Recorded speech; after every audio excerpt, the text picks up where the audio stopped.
Okay, we just passed the 1 mile marker. How you doing back there? I'm feeling it. You feeling it now, Mr. Krabs? I'm in shape, Brown's in shape. Look at this. Well, you can't see it from here, but these are some steep switchbacks. Look at that, right there, coming up. Some steep ones, huh? Dude. We're racing that sunlight. That's the trailer. There's the saddle, there's where we're going. Here's where we come around. We're gonna lose the sunlight before we get there. Okay, down there's the road. See that down there? Anyway, that's where we came up. If you look, let's see, right over there, you see a real smooth area sitting in the screen, center of the screen. That is the Baldy Bowl. The Sierra Hut is right the center of my fingertip. That's Sierra Hut. You can't see Baden Powell because it's blocked by these. There's the peak. Recently I went up there with a friend of mine.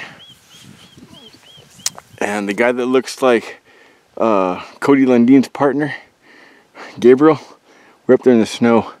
The sun's going down. Down there, yonder, over on the mesa. That's where our goal is. There's where the sun is. We've got about an hour at the most left of sunlight. And we've got about an hour and a half to the bottom. We've got about an hour upriver, I think. I'm totally estimating. So we're in a hurry.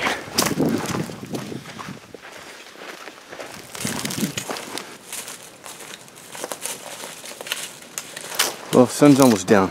It's completely black back here. But we're 1 or 2 switchbacks from the riverbed. Look at the size of this pool. It's really been a bad drought year, and the rivers are almost dry in a lot of places in this creek. But right here, it's about 3-4 feet deep, about 20 feet by about 10 or 12 feet. Josh! Josh! Look at this. Look at this. This here, oh, there's a Mylar balloon back there. This here goes up. He might, knowing Robinson, he might have climbed back this. Knowing him, he just might have. But there's poison oak right there. I'm not going up that. But it looks like it goes back and opens up. This might be where the falls was taken back there. It does look like it opens up though, like 3-4 levels up. It's hard to see. It's hard to see, but you can see the light reflect off of a little rock. This may be it. Let's come back in the daytime and investigate this one. Right now, bushwhacking at night, I'm not going up there. Oh, no. It just goes and goes and goes. I'm going to make this another time. I got to have my nephew back down to go to work tomorrow, 9:30 in the morning. We got to get 3.5 hours out of here. So we're gonna have to backtrack and make camp. This video will be continued. This quest is like the new Alice in mine, except this one, I will find it in the next one. I'll follow this all the way to the end.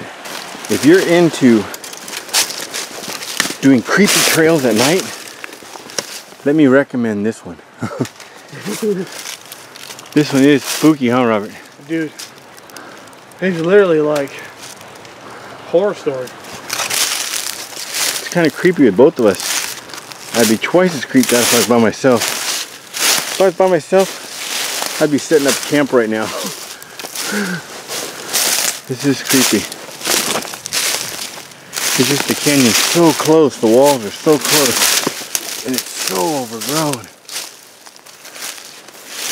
Bushwhacking. Whoa!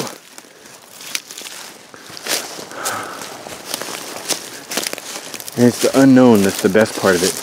I've not done this part of the trail, so it's the excitement, like, what's around this corner?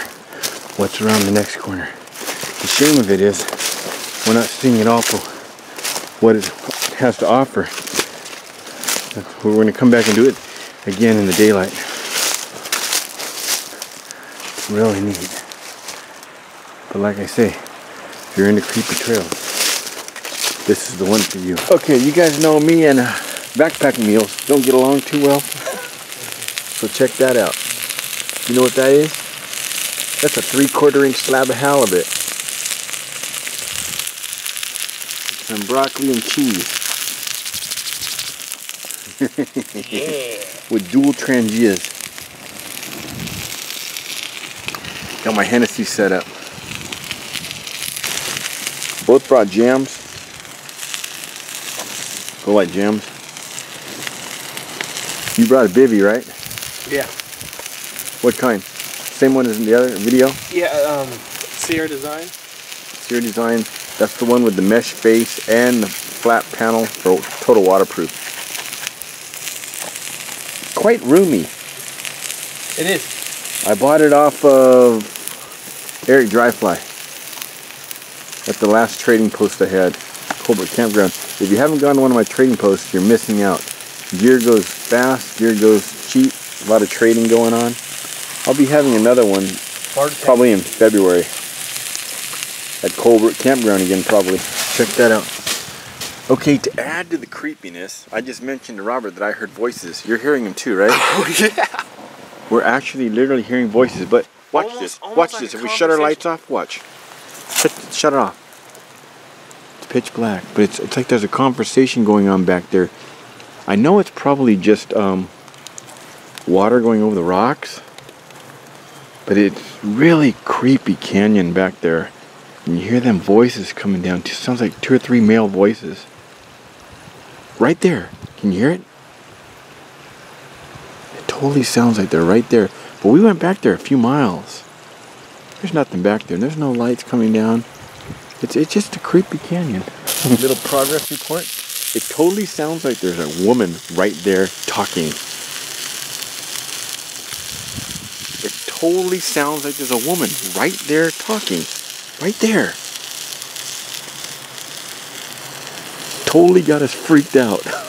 Robert says, I totally don't want something following me home. Dude, I'm gonna walk through the house and just save me.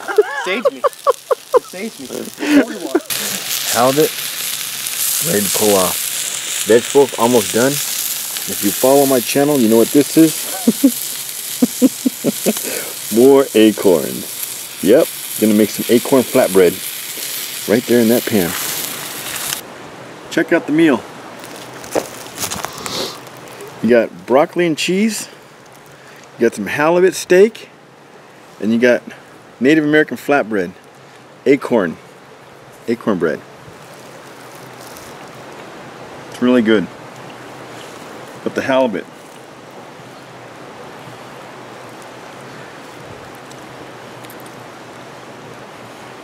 We don't need no stinking sport.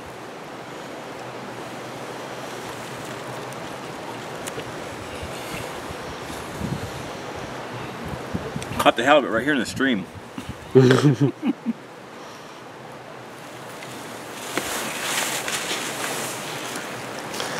Hanging out for the halibut. Just hanging for the halibut. In Blair Witch Canyon. I can hear the voices. I can hear the voices right now.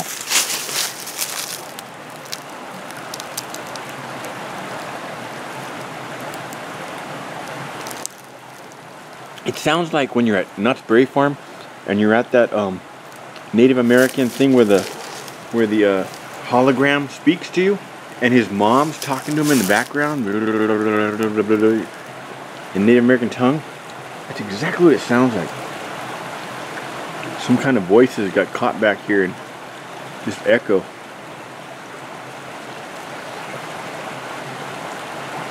I don't know, but it is creepy.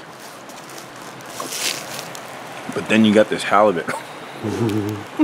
Makes everything okay. Okay, here's the situation. It's about 12:45. We've broken down camp and we're headed out. I'm out of here. Those voices back there seem like they're yelling now. Every once in a while you hear them yelling. The mumbling is constant now. Just the mumbling. It's not the gurgling and stream. That's what I thought at first. But then why would it raise in volume? Why would it raise in volume? And we went back pretty far and there's no lights back there. I was telling Robert. And we still gotta go through that creepy section, dude. Yeah, maybe they're saying, get out! Get out! They're probably saying, get out or I'll slit your throat. Like the Amityville Horror. So believe it or not, we're packing up. We're out of stop. Just kept getting louder. Hey, I heard somebody yell.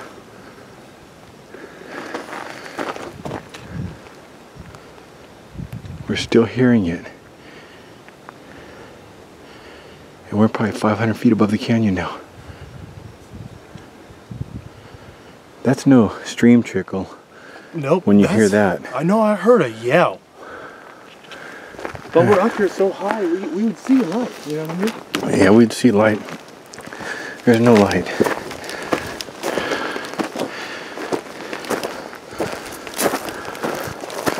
We have at least another hour to the saddle, then about an hour and a half down the other side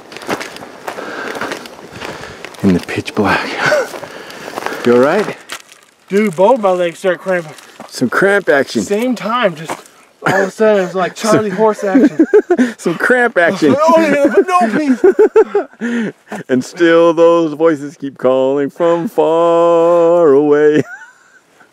I can do it. I can do it. Woke us up in the middle of the night just to hear them say, get out of the canyon. No welcome to California here. Get out! Get out! The thing is, they didn't even sound like they were speaking English, did they? Just like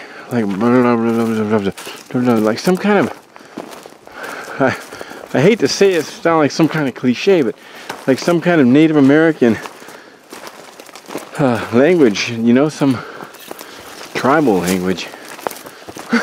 I know you think we're making this up, but believe me. I'm dead serious. It sounded like an actual conversation. It sounded like the tone of a question. Somebody asked a question, somebody answered. It sounded exactly like a conversation. But it was getting louder and louder, and then we're hearing yelling from further back in the canyon. Okay, we're back up here at the saddle. How are your legs, man? Jello. Translation, Jello. I don't know if this is gonna show up. Yeah, it's gonna show up. But look at that. Big city lights. Dude, shine it up in the sky. Keep it up in the stars. When the daylight is rising up in the night. See if it'll pick up the stars. No, when you're in the car here, nearing the end of the trail, you know, those voices, that was something strange, you know? I always look for some kind of adventure. But we were talking about it on the way down here, the way down this trail. We were adding up my solo treks the past 5-6 years. And in 5 or 6 years, I have literally slept in this canyon alone in one place or another the equivalent of a year. A year's worth of nights. Just in my videos alone, I've got like, and I deleted a lot of them.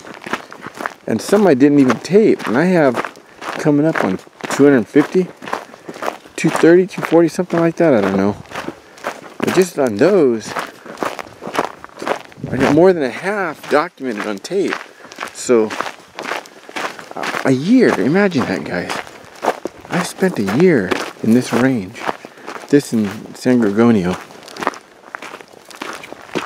A year's worth of nights, alone, in the mountains. It's something, isn't it? There's the car down there. Looks to be okay. I will be back, hopefully with somebody, soon, in the daytime, and I will find that waterfall. I shall not fail. I will not fail.